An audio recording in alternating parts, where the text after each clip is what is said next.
विज्ञान के 30 महत्वपूर्ण प्रश्नों पर चर्चा करेंगे। तो चलिए शुरू करते हैं। पहला क्वेश्चन है, वास्तविक वस्तु का आभासी प्रतिबिंब बनता है। तो वास्तविक वस्तु का आभासी प्रतिबिंब जो है समतल दर्पण में बनता है। चलिए अगले क्वेश्चन की बात करते हैं। अगला क्वेश्चन क्या है? अगला क्वेश्चन है, वास्तविक वस्तु का हमेशा सीधा प्रतिबिंब बनाने वाला दर्पण होता है। तो वास्तविक वस्तु का हमेशा सीधा प्रतिबिंब बनाने वाला दर्पण समतल और उत्तल दर्पण होता है। चलिए हम अगले क्वेश्चन की बात करते हैं। अगला क्वेश्चन क्या है?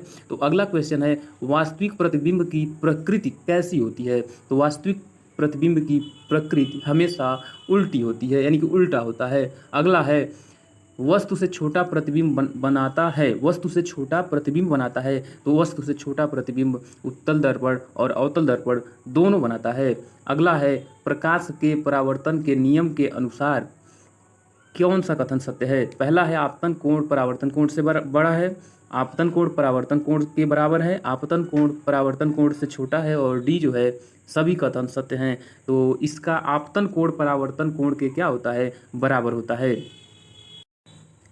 नेक्स्ट क्वेश्चन है, समतल दर्पण द्वारा बना प्रतिबिंब सदैव होता है। तो समतल दर्पण द्वारा बना प्रतिबिंब सदैव सीधा और आभासी होता है। नेक्स्ट है, आंख में प्रवेश करने वाले प्रकाश की मात्रा को नियंत्रित करता है। तो आंख में प्रवेश करने वाले प्रकाश की मात्रा को परितारिका जो है नियंत्रित करता है। नेक्स्ट है, सूर्योदय और सूर्यास्त के समय सूर्य का गोल दिखता है।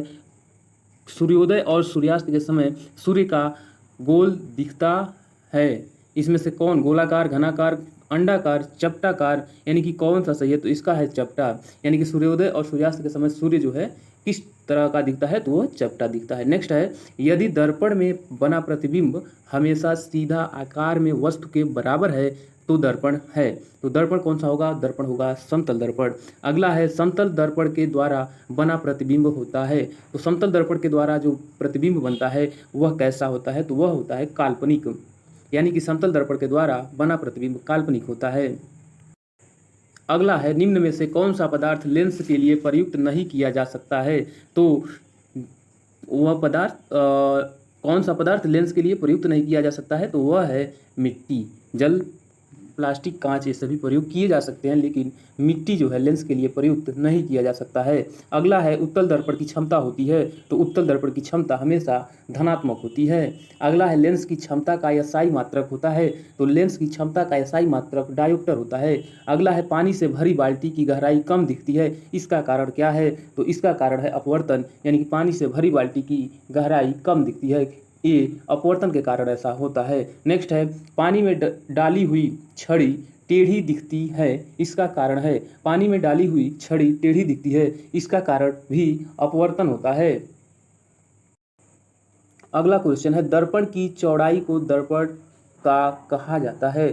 तो दर्पण की चौड़ाई को क्या कहा जाता है? तो दर्पण की चौड़ाई को ये जो है द्वारक कहा जाता है। नेक्स्ट है, सोलर कुकर में प्रयोग किए जाते हैं। तो सोलर कुकर में हमेशा अवतल दर्पण का प्रयोग किया जाता है। अगला है, रोगियों के नाक, कान, गले आदि की जांच के लिए डॉक्टर प्रयोग करते हैं।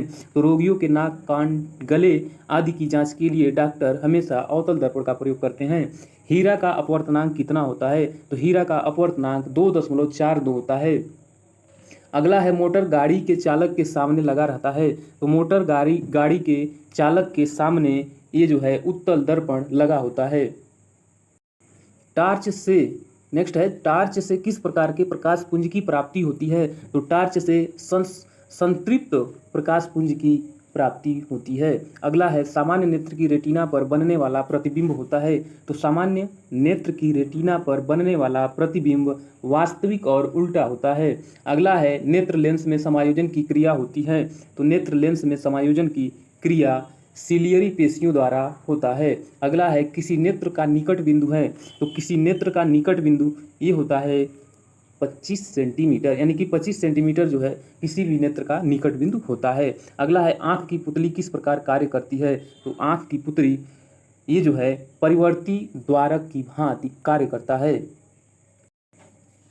नेक्स्ट है, सामान्य मानव नेत्र का दूर बिंदु होता है। सामान्य मानव नेत्र का दूर बिंदु अनंत पर होता है। सिनेमा के पर्दे पर किस प्रकार का प्रतिबिंब बनता है? तो सिनेमा के पर्दे पर वास्तविक प्रतिबिंब बनता है। अगला है, कौन रंग है जिसका खतरे के सिग्नल में उपयोग किया जाता है? तो लाल रंग ऐसा रंग है जिसका खतरे के सिग्नल के रूप में उपयोग किया जाता है। नेक्स्ट है, किलोवाट घंटा किसका मात्रक है? तो किलोवाट घंटा जो है यह जो है ऊर्जा का मात्रक है। अगला है, विद्युत बल्ब का फिलामेंट होता है। तो विद्युत बल्ब का जो फिलामेंट होता है वह होता है टंगस्टन का। धन्यवाद।